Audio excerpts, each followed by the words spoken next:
नमस्कार, PTC news देख रहे सभी दर्शकों का स्वागत। मैं हूं आपके साथ अतुल वर्मा, लेकर हाजिर हूं प्रदेश की तमाम खबरों का हाल। बुलेटिन का आगाज करेंगे, लेकिन सबसे पहले एक नजर हेडलाइंस पर।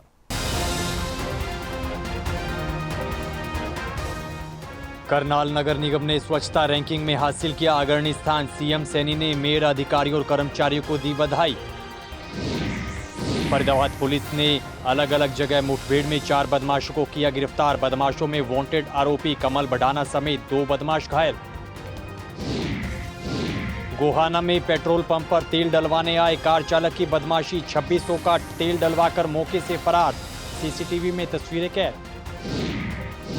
चरखी दादरी में साल 2024 को हुए मॉब लिंचिंग मामले में बड़े खुलासे का दावा। चश्मदीद ने कोर्ट में सौंपी मारपीट और हत्या की नई वीडियो।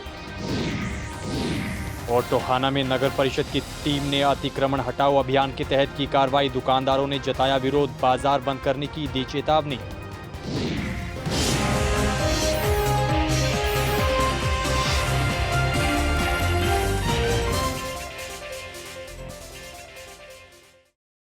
तो चलिए बुलेटिन का आगाज करेंगे बड़ी खबर के साथ। मुख्यमंत्री नायब सिंह सैनी की अध्यक्षता में करनाल नगर निगम ने स्वच्छता रैंकिंग में अग्रणी स्थान हासिल किया है, जिसको लेकर मुख्यमंत्री नायब सिंह सैनी ने मेयर, अधिकारियों और कर्मचारियों को बधाई दी है।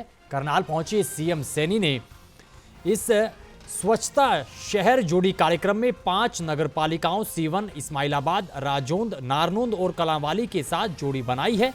वहीं सीएम सैनी ने कहा कि इन नगरपालिकाओं में अधिकारी अपने सुझाव, अपने विचार और प्लानिंग साझा कर सकेंगे। वहीं स्वच्छता में पीछे रहने वाले शहरों को भी स्वच्छ बनाकर आगे आने में मदद की जाएगी और अगली बार स्वच्छता रैंकिंग आयोजित होने पर इन शहरों को जोड़ी बनाकर प्रतियोगिता में शामिल भी किया जाएगा।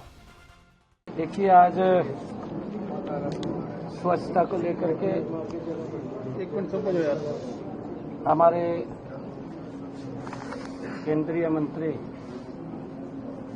आदरणीय मनोहर लाल जी ने पूरे देश में जिन शहरों की रैंकिंग में वो अव्वल आए हैं, उन शहरों के साथ 5 अन्य सिटीज को जोड़ करके कि वहां पर उनको गाइड करने का काम करेंगे, ताकि वो भी शहर स्वच्छता में आगे बढ़ें। वहां पर इंफ्रास्ट्रक्चर की कोई दिक्कत है, मैन पावर की दिक्कत है, उन सब को लेकर के हमारे अधिकारीगण और हमारे वहां के मेयरगण उस अलग जो शहर हमने अडॉप्ट किए हैं, जिसमें करनाल के अंदर हमारे जो सीवन है नगर पालिका, इस्माइलाबाद नगर पालिका है, नारनौंद नगर पालिका है, कालांवाली नगर पालिका है, राजौंद नगर पालिका है। ये हर एक शहर के साथ 5 अन्य शहर अडॉप्ट किए हैं। इधर फरीदाबाद पुलिस ने अलग अलग 2 जगहों पर 4 बदमाशों को मुठभेड़ के बाद गिरफ्तार किया है। पुलिस अधिकारी ने इस पूरी मुठभेड़ को लेकर जानकारी साझा की है। पुलिस अधिकारी ने बताया कि इस मुठभेड़ में वांटेड अपराधी कमल बढ़ाना समेत 2 बदमाश घायल हुए हैं। सहायक पुलिस आयुक्त ने बताया कि सभी अपराधी संगीन वारदातों में वांटेड थे और ग्रुप का सरगना कमल बढ़ाना है, जो कि किसी हत्या की वारदात को अंजाम देने की फिराक में था। पुलिस अधिकारी ने बताया कि फिलहाल 4 बदमाशों से आगे की पूछताछ की जा रही है। पिछले काफी समय से एक गिरोह फरीदाबाद के कुछ क्षेत्रों में ऐसी कुछ गैर कानूनी गतिविधियों को और संदिग्ध गतिविधियों को अंजाम दे रहा था, जिसका मुख्य सरगना कमल बढ़ाना है और वह अपने अन्य साथियों को साथ लेकर ऐसी संगीन वारदातों को काफी समय से फरीदाबाद के काफी अन्य अलग अलग क्षेत्रों में काफी संगीन वारदातों को अंजाम दे रहा था और काफी टाइम से भगोड़ा था और वांछित था। इसकी आपराधिक पृष्ठभूमि को देखते हुए जिस तरीके से कमल बढ़ाना के ऊपर 15 ऐसे आपराधिक मुकदमे पहले से ही दर्ज हैं और उसके जो अन्य साथी हैं, जिनको आज फरीदाबाद क्राइम ब्रांच ने पकड़ने में सफलता प्राप्त करी है, कुल 4 ऐसे अपराधियों को पकड़ने में सफलता प्राप्त करी है, जो वांछित थे, जो इनामी थे और इस तरीके की काफी संगीन वारदातों को अंजाम दे चुके थे। और इन संगीन वारदातों के अंदर वांछित थे। अगली खबर सोनीपत के गोहाना से है, जहां पर एक पेट्रोल पंप पर चौंकाने वाली घटना सामने आई है। जानकारी के मुताबिक एक कार चालक 2600 रुपए का तेल डलवाकर बिना पैसे दिए मौके से फरार हो गया। पंप कर्मचारी ने इस पूरी घटना को लेकर जानकारी देते हुए बताया है कि कार चालक पेट्रोल पंप की मशीन भी उखाड़ कर ले गया। घटना दोपहर की बताई जा रही है। वहीं ये पूरी घटना सीसीटीवी कैमरे में भी कैद हुई है और घटना की सूचना तुरंत पुलिस को दी गई है। फिलहाल पुलिस सीसीटीवी फुटेज को खंगाल रही है और पूरे मामले की जांच शुरू कर दी है। मामला ये था, तकरीबन 3:15 बजे के आसपास एक गाड़ी आती है स्विफ्ट डिजायर, जिन्होंने नंबर प्लेट भी लगा रखी थी, लेकिन वो नंबर प्लेट फर्जी थी। वो नंबर जब पुलिस ने छानबीन की तो नंबर बाइक का आया। हाँ, तो वो उन्होंने 2800 का तेल बोला, भाई इतना 2600 का तेल जैसे ही कंप्लीट हुआ तो वो गाड़ी भगा के लेके गए। जो हमारी डीजल डिस्पेंस यूनिट है उसको भी तोड़ गए। तो वो है जो पाइप थी वो भी टूट गई? सारा कंप्लीट टूटा हुआ है जी। अच्छा। कौन सी साइड भाग गई थी? वो गोहाना की साइड भागे थे जी। आगे भाई पुलिस छानबीन कर रही है कैसे क्या होगा। तो इससे पहले भी आपका एक दूसरा पंप है, वहाँ पे भी वारदात हुई जी, वहाँ पे भी 2-3 बार वारदात हो चुकी है। तो लेकिन अभी मुलजिम कोई भी अरेस्ट नहीं हुआ, ना कोई कार्रवाई ऐसी कुछ हुई है।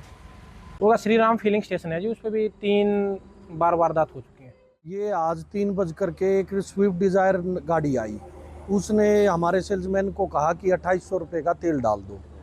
तो जैसे ही 2600 का तेल डला तो वो गाड़ी एक ही दम रेस करके और भाग गई, जिससे कि हमारा ये जो डीयू खड़ा है ये गिर गया, टूट गया और भगा ले गए वो गाड़ी को।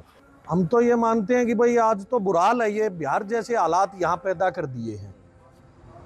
इतनी वारदात हमने पहले कभी नहीं सुनी थी जितनी अब होने लग रही हैं। और कोई मेरे हिसाब से कोई ज़्यादा सा फासला भी नहीं है चौकी से हमारे पंप का। और कल की भी एक वारदात भारत पेट्रोलियम के पंप पे हुई थी, जिसमें उसका भी कोई ज़्यादा सा फासला नहीं था। उससे पहले एक श्री राम और है रुखी में, उस पर 2-3 वारदात हो चुकी। इस पंप पे पहले भी एक बार वारदात हुई थी, एक स्कॉर्पियो गाड़ी तेल लेके भागी थी। इधर चरखी दादरी में साल 2024 में हुए मॉब लिंचिंग मामले में बड़े खुलासे का दावा किया गया है। पीड़ित पक्ष के अधिवक्ता ने इस पूरे मामले को लेकर जानकारी देते हुए बताया है कि मुख्य गवाह 2 राज्यों की पुलिस सुरक्षा के बीच कोर्ट पहुंचा और अपनी गवाही दी और कोर्ट में चश्मदीद ने मारपीट और हत्या की नई वीडियो सौंपी है, जिसमें बताया गया है कि पशु रक्षकों ने पशु चिकित्सालय के दफ्तर में बंधक बनाकर 3 लोगों पर डंडों से ताबड़तोड़ हमला किया, मारपीट की, जिसमें एक शख्स की मौत हुई थी। वहीं इस मामले की अगली सुनवाई अब 4 अक्टूबर को होगी। जो बारडा मॉब लिंचिंग का मैटर था, FIR नंबर 190/2024, उसमें आज जो कंप्लेनेंट थे उनकी एविडेंस हुई। आज honourable Naresh Kumar learned DJ साहब की कोर्ट में। तो विटनेसेस को पुलिस प्रोटेक्शन में लेके आया गया है वेस्ट बंगाल से, क्योंकि ये 24 परगना डिस्ट्रिक्ट वेस्ट बंगाल से वहाँ से थे कनेक्टेड, बट ये डिपोजिशन में डर रहे थे।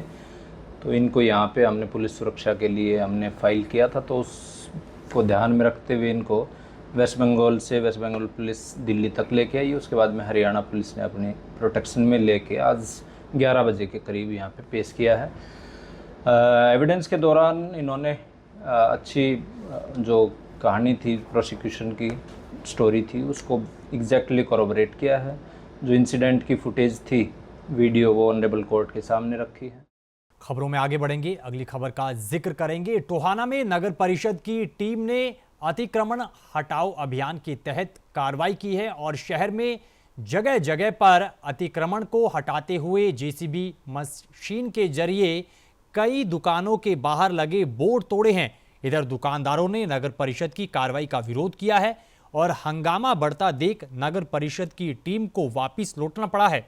नगर परिषद की इस कार्रवाई के बाद दुकानदार काफी गुस्से में दिखे और दुकानदारों ने बाजार बंद करने और रोड जाम करने की चेतावनी दी है। ये बिल्कुल सरकार और ये प्रशासन है जुल्म कर रही है व्यापारियों के साथ। इसका बिल्कुल खुलकर विरोध करेंगे, चाहे कुछ ही करना पड़े। ये दादागिरी टोहाने में नहीं चलने देंगे। ना पहले चली ना चलने देंगे। इनको जब जरूरत होती है व्यापारियों की, ये 1 मिनट में व्यापारी को बुला लेते हैं। इन्होंने हमें बुलाया था, हमने इनके साथ डोर टू डोर जाके लोगों से अपील करी थी कि इंक्रोचमेंट ना करिए, लेकिन ये छड़ के तन को तंग कर रहे थे। ये खुद एसी में कमरे में बैठते हैं, इनके क्लर्क भी एसी बैठते हैं, इनके चपरासी भी एसी में बैठते हैं। हम तुम में कैसे बैठेंगे बगैर छड़ के? बिल्कुल ये जुल्म कर रहे हैं, इनके खिलाफ है, इनको बख्शा नहीं जाएगा। और बताओ, आदेश तो पूरे प्रशासन के आदेश हैं और अतिक्रमण तो वैसे भी गलत है, हटना ही चाहिए। ये कार्य कब तक जारी रहेगा? जब तक एनक्रोचमेंट न हट जाते से पूरे शहर की। क्या रोज पे हटाने के लिए ये कार्रवाई की जा रही है? जी सर। तो जगह जगह पे जैसे रेते के बजरी के ये ढेर लगे हुए हैं, उन पे कार्रवाई करो।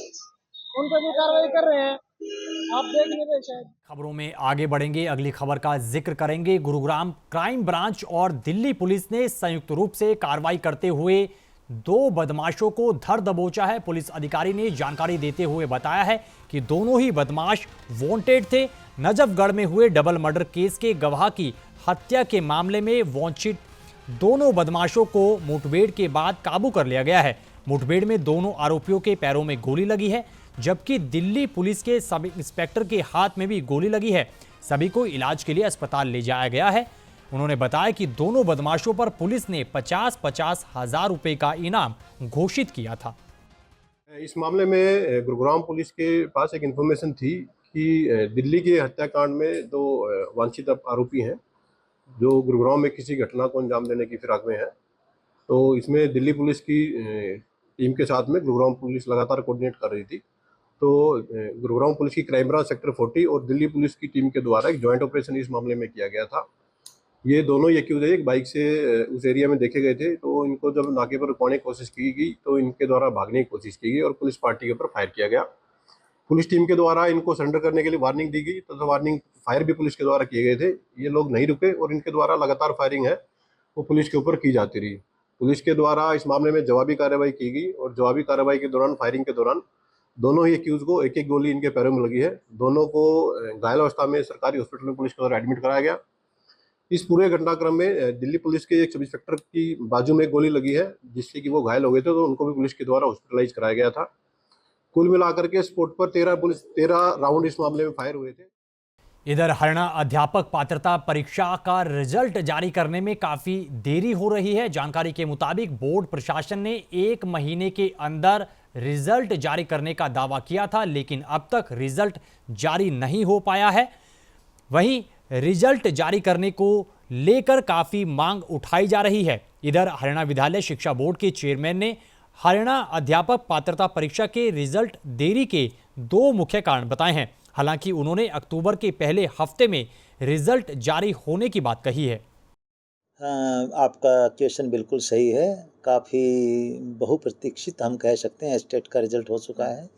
इसके मुख्य 2 कारण रहे हैं। सबसे पहला कारण तो यह था कि जो बायोमेट्रिक वेरिफिकेशन हमारी चल रही थी स्टेट में, जो संभावित परीक्षार्थी यानी सफल जिनको हम कह सकते हैं, काफ़ी परीक्षार्थी ऐसे रहे हैं जिनका बायोमेट्रिक वेरिफिकेशन अब तक भी नहीं हो सका है और उनके रिप्रेजेंटेशन आए हुए हैं हमारे पास।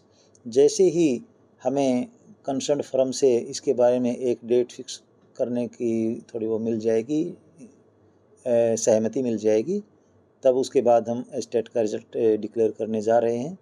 बीच में दूसरा कारण थोड़ा सा माननीय सेक्रेटरी महोदय का स्थानांतरण भी इसमें मुख्य कारण रहा है, क्योंकि जैसे नए सेक्रेटरी साहब ने ज्वाइन कर लिया है तो अब जल्दी ही इस प्रक्रिया को हम पूरा करने जा रहे हैं।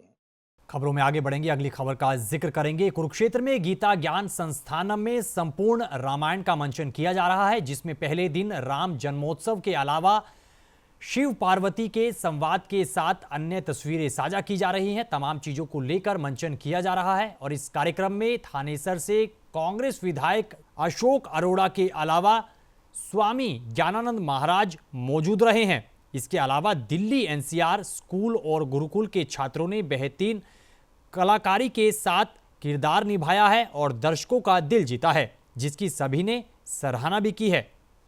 खबरों में आगे बढ़ेंगे, अगली खबर का जिक्र करेंगे। प्रधानमंत्री नरेंद्र मोदी ने आज उड़ीसा से बीएसएनएल के स्वदेशी 4G नेटवर्क की लॉन्चिंग की है, जिसको लेकर स्थानीय लोगों में काफी खुशी देखने को मिल रही है।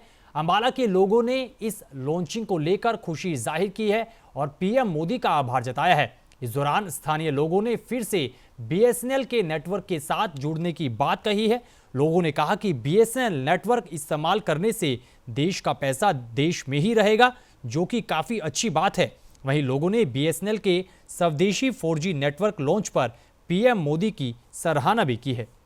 हम मोदी सरकार का बहुत बहुत धन्यवाद करना चाहेंगे, जो अपने ही देश की तकनीक यूज की जाएगी हमारे को, और जो दूसरे नेटवर्कों में प्रॉब्लम आती थी अब वो प्रॉब्लम दूर हो जाएगी इस बीएसएनएल के आने से, 4G आने से दूर हो जाएगी। सर बहुत बढ़िया, मोदी जी का दिल से शुक्रिया अदा करना चाहेंगे हम। खुशी की बात है कि हमारी स्वदेशी कंपनी है ये बीएसएनएल और इसका 4G लॉन्च हो गया है। मोदी जी का बहुत बहुत धन्यवाद करते हैं, ठीक है जी। और इससे यूजर्स भी जो है जागरूक होंगे बीएसएनएल की तरफ, स्वदेशी कंपनी की तरफ, और इससे जो डाउनलोडिंग की स्पीड है वो भी इसमें बढ़ोतरी होगी और स्पीड भी अच्छी मिलेगी बीएसएनएल की। तो इस खबर के साथ फिलहाल इस बुलेटिन में इतना ही, लेकिन पीटीसी न्यूज पर खबरों का सिलसिला बदस्तूर जारी है। आप बने रहिए पीटीसी न्यूज के साथ। फिलहाल के लिए दीजिए इजाजत, नमस्कार।